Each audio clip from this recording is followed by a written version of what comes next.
Hi,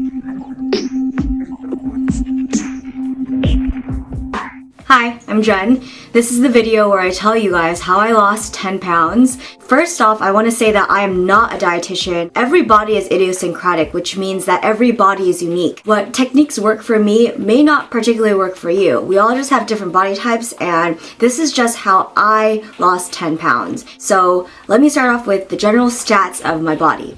Late 2011, I was around 115 to 113 pounds. My weight is always fluctuating, most bodies do. And now in 2013, I am 100 pounds, or 98 to 100 pounds. Before you freak out, this is quite normal for my height. I'm 5'1", and my BMI is 18.5. I'm not underweight, and I'm actually a lot healthier now. This took me over a year to lose this weight and maintain my weight right now. So it's not gonna happen overnight, so don't expect it to.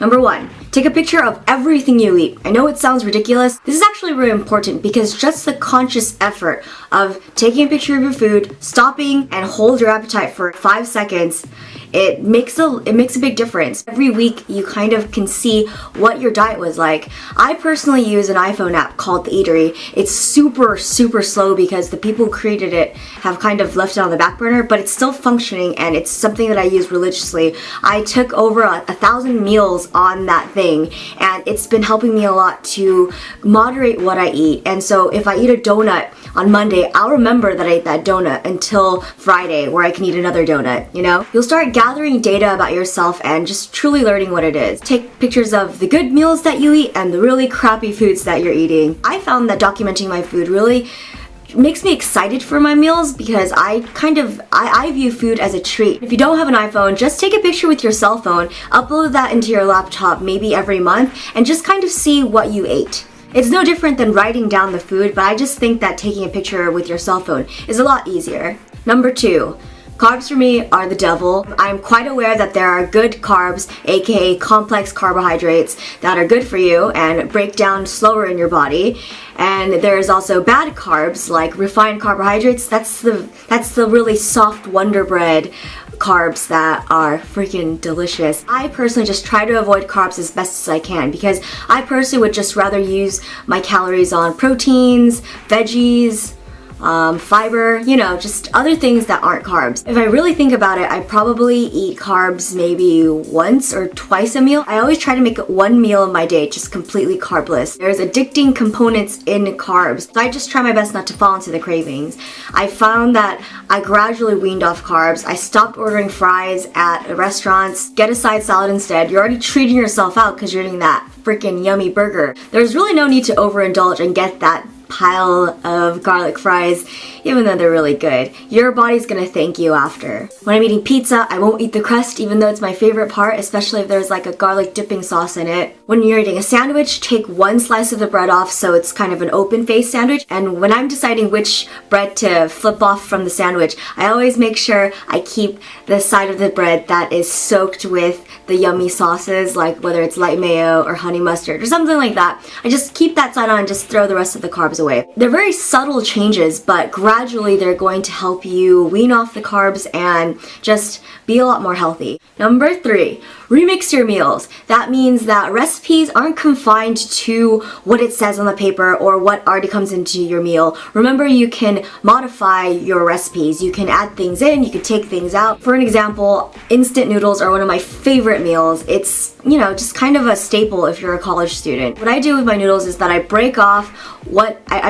half of the noodles, so I'm just using one half, and then I'll pour everything in on an egg, you know, but I'll add zucchini, I'll add broccoli, I'll add spinach, kale, tofu, just anything to add more nutrients to my meal. All that veggies and fiber is just gonna fill you up faster, so you realize that you don't really need all the noodles. So although you're eating a sodium-packed meal, my personal thing is I just try to avoid carbs, and that's what worked for me. Whatever mediocre meal I'm cooking that night, I'll just add some broccoli on the side or some steamed veggies. It just makes the components of your meal just a lot healthier, and you'll feel a lot better about yourself seeing some color in your meals. And it's just those baby steps that are gonna help you. Don't really worry about the calories. I never count calories. I used to count calories in high school, and that's when I was the biggest. It was so bizarre. Focus on what kind of nutrition you're eating. It just makes everything a lot smoother and easier.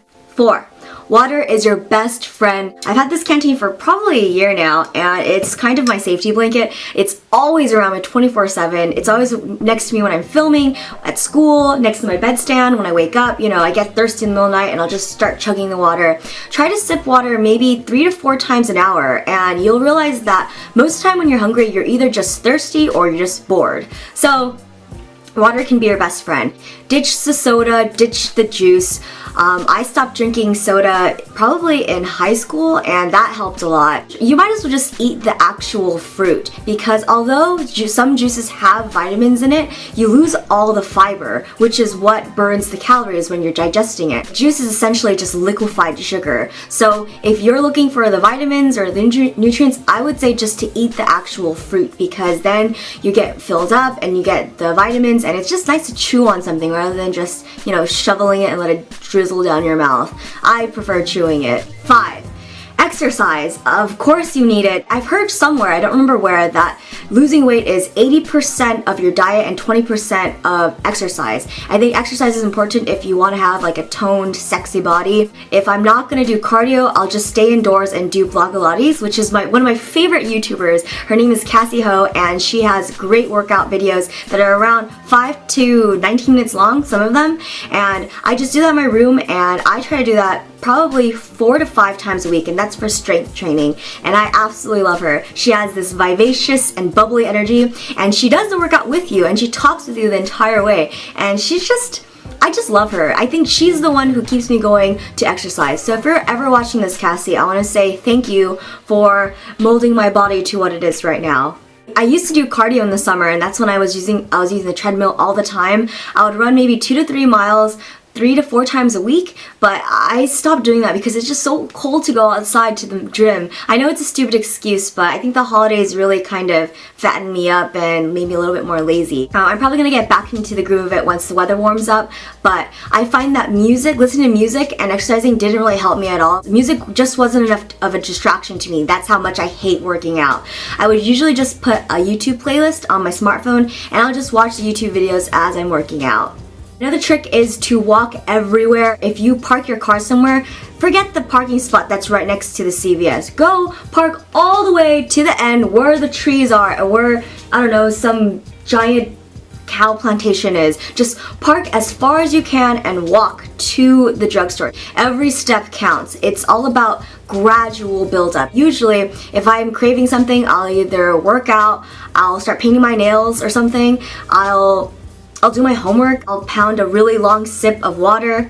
I think your body's always playing tricks on you. I think it's always saying that, oh, you're so hungry, you want this cupcake. No, you don't need that cupcake. You are in control of your own body, and if you want to lose 10 pounds, you can do it. You know how to lose weight. No one wants to hear it, but it's essentially the same thing. You gotta change your diet and you gotta exercise. Those are the main 2 things. And these are the little small changes that I made to my life. And I'm not saying that I did these bam overnight.